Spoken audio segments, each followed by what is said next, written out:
General ক্যান্ডিডেটদের ৩ টে attempt থাকে।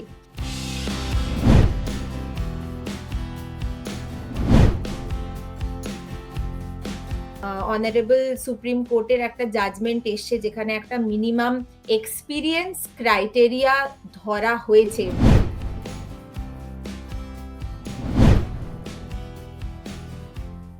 এখনো পর্যন্ত ওয়েস্ট বেঙ্গল জুডিশিয়াল সার্ভিস পরীক্ষা ফ্রেশ ল গ্র্যাজুয়েট যারা, অর্থাৎ ৫ বছর বা ৩ বছরের এলএলবি যাদের রয়েছে তাদের জন্যই শুরু হয়েছিল।